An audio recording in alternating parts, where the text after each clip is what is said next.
ఢిల్లీలో సీజేపీ ప్రతినిధులతో కేంద్ర మంత్రుల చర్చలు ముగిశాయి. సమావేశంలో 3 ప్రధాన డిమాండ్లను కేంద్రం ముందుంచినట్లు సీజేపీ నేతలు తెలిపారు. వాటిలో 2 డిమాండ్లపై కేంద్రం ప్రభుత్వం సానుకూలంగా స్పందించిందని వెల్లడించారు.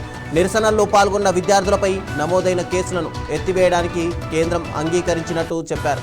అలాగే ఆత్మహత్య చేసుకున్న నీట్ విద్యార్థుల కుటుంబాలకు కోటి పరిహారం ఇవ్వాలని డిమాండ్ చేసినట్టు తెలిపారు. అయితే కేంద్ర విద్యాశాఖ మంత్రి ధర్మేంద్ర ప్రధాన్ రాజీనామా చేయాల్సిందేనని, తమ వైఖరిలో ఎలాంటి మార్పు లేదని వారు స్పష్టం చేశారు. ఆయన రాజీనామా చేసే వరకు ఉద్యమం కొనసాగుతుందని సీజేపీ నాయకులు ప్రకటించారు. రేపు మరోసారి కేంద్రంతో చర్చలు జరగనున్నట్టు వెల్లడించారు.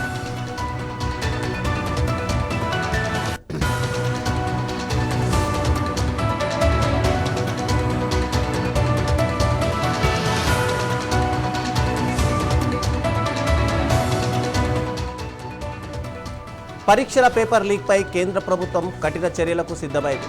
పబ్లిక్ ఎగ్జామ్ చట్ట సవరణ బిల్లుకు కేంద్ర కేబినెట్ ఆమోదం తెలిపింది.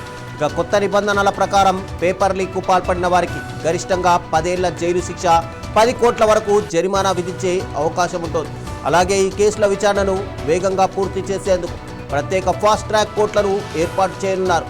ఈ చట్ట సవరణ బిల్లును సోమవారం పార్లమెంట్లో ప్రవేశపెట్టే అవకాశం కనిపిస్తోంది.